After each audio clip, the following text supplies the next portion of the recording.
জয় রাধে, জয় শ্রীকৃষ্ণ, জয় মা রক্ষাকালী। নমস্কার, অ্যাস্ট্রোকথা চ্যানেলে সবাইকে স্বাগত জানাচ্ছি। আশা করি সবাই ভালো আছেন। বন্ধুরা, 2024 সালের মহাশিবরাত্রি ব্রত কবে পড়েছে এবং শিবরাত্রি পালন করলে কি উপকার হবে, শিবরাত্রি কিভাবে করতে হবে সেই বিষয়ে বিস্তারিত বলার আগে বলবো কে আমি অ্যাস্ট্রোলজার বেদাংশী শাস্ত্রী বীণা, বাস্তু, সংখ্যা, কালার, হস্তরেখা ও তন্ত্র এইসব নিয়ে সাধনা ও প্র্যাকটিস করে থাকি। বলতে পারেন এইসব নিয়ে আমি কাজ করি।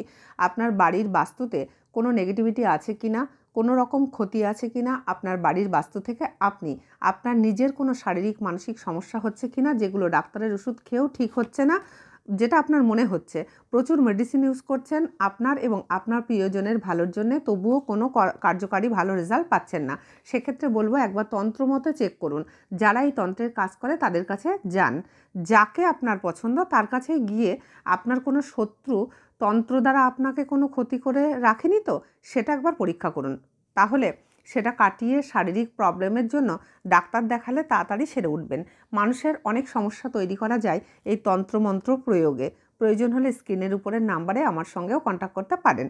ফিরব এবছরের শিবরাত্রি আলোচনায়।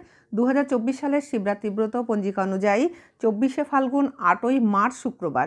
এদিন শিবযোগ রাত্রি 11টা 38 থেকে শুরু এবং তার আগে ত্রয়োদশী রাত্রি 8টা পর্যন্ত।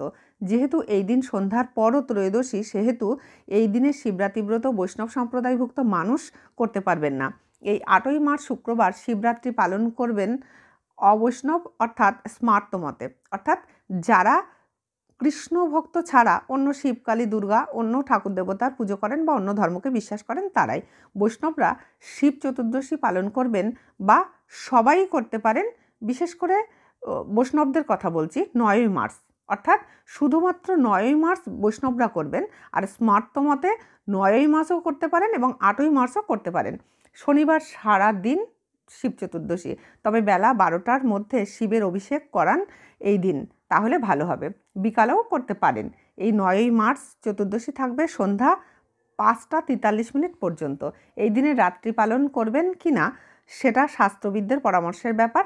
আমি বেণীমাধব শীলের ফুলপঞ্জিকায় যতটা পেয়েছি বললাম। অর্থাৎ শিব চতুর্দশী লাগছে 8ই মার্চ শুক্রবার রাত্রি 11টা 38 থেকে, স্থায়িত্ব হবে 9ই মার্চ শনিবার সন্ধ্যা 5টা 43 পর্যন্ত।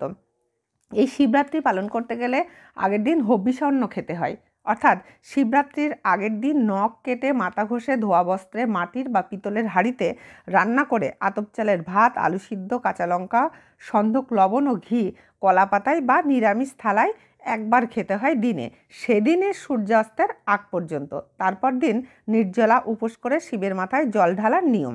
এটাই হলো হবিষান্ন। প্রথম প্রহরে জল ঢালার পর ফল, আখের গুড়ের শরবত, লাল চা খাওয়া যেতেই পারে যারা একদমই থাকতে পারেন না তাদের জন্যে।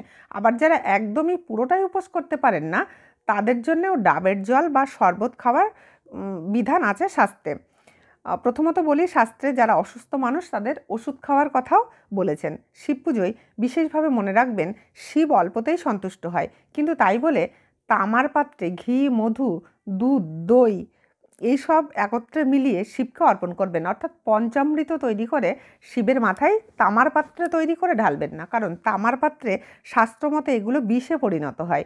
পিতল কাঁসার পাত্র, পাথরের পাত্র অথবা নতুন মাটির পাত্রে এই পঞ্চামৃত দিয়ে শিবকে স্নান করালে শিব ভীষণ খুশি হয়। বিশেষ করে মাটির পাত্রে ঢেলে যদি এই পঞ্চামৃত শিবকে স্নান করাতে পারেন তাহলে শিব ভীষণ খুশি হয়। দেখবেন তারকেশ্বর যারা যায় তারা মাটির যে ঘটি হয় সেই ঘটিতে করে জল নিয়ে যায়। এবার বলি, শিব পুজো করলে কি হয়? এই পুজো করলে সংসারের মঙ্গল হয়, শারীরিক মানসিক পীড়া দূর হয়, জীবনের দুঃখ যন্ত্রণা থেকে মুক্তি ঘটে, ফাড়া কাটে। ফাড়া অর্থাৎ এক্ষেত্রে বলি, যাদের এমন কিছু ফাড়া আছে যেগুলো মানে ঘটবেই, উপর থেকে নিয়ে আসা, সেই মৃত্যু যোগ কাটানো সম্ভব নয়। কিন্তু যারা দীর্ঘদিন ধরে অসুস্থতায় ভুগছেন, মৃত্যু যোগ আছে, অথচ যে ফাড়া কাটানো যায় সেই ফাড়া কাটানো এই শিবরাত্রি করলে সম্ভব। এবং মহামৃত্যুঞ্জয় যদি এই দিন রাত্রে পাঠ করা যায় 108 বার, তাহলে সুস্থ জীবনের জন্যে, কোনো সন্তানের জন্য মা বাবা করতে পারেন বা নিজের জন্য করতে পারেন বা প্রিয়জনের জন্য কেউ করতে পারেন, তাহলে তার খুবই ফাড়া কেটে যায় এবং খুবই মঙ্গল হয়, সুস্থ জীবন লাভ হয়। সুস্থ জীবন লাভ হলে মানুষ ভীষণ তৃপ্তিতে থাকেন। তাই মহামৃত্যুঞ্জয় মন্ত্র এই দিন অবশ্যই পাঠ করবেন। এবং মৃত্যুর পর যমলোকে যেতে হয় না। একবারই শিবলোক অর্থাৎ স্বর্গে পৌঁছে যেতে পারেন এই শিবরাত্রি ব্রত করলে। যারা বৈষ্ণব বা যারা বৈষ্ণব নন সবাইকে শিব পুজো করা উচিত, এবং শ্রীকৃষ্ণ ও শিব কারোর নিন্দা করা উচিত নয়। এটা শাস্ত্রের কথা, আমি বলছি না। বন্ধুরা, এই ছিল শিবরাত্রি ব্রত কথা সম্পর্কে আলোচনা। এবার বলি, যে কোনো মনস্কামনায় পূরণের জন্য এই শিবরাত্রিতে শিবলিঙ্গের মাথায় 11টি অখণ্ড বেলপাতা সাদা চন্দন লাগিয়ে অর্পণ করতে হবে। আর এই মন্ত্রটি 11 বারই বলতে হবে, ওং নমঃ শিবায় নমঃ।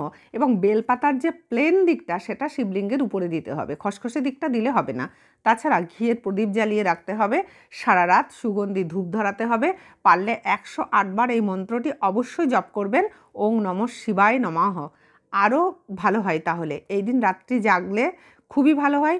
পরের দিন সকালে স্নান করে কিছু বাচ্চা বা ব্রাহ্মণকে সাধ্যমতো সেবা এবং দক্ষিণা দিয়ে ব্রত ভাঙবেন, তাহলে ব্রতটা সম্পূর্ণ হয়।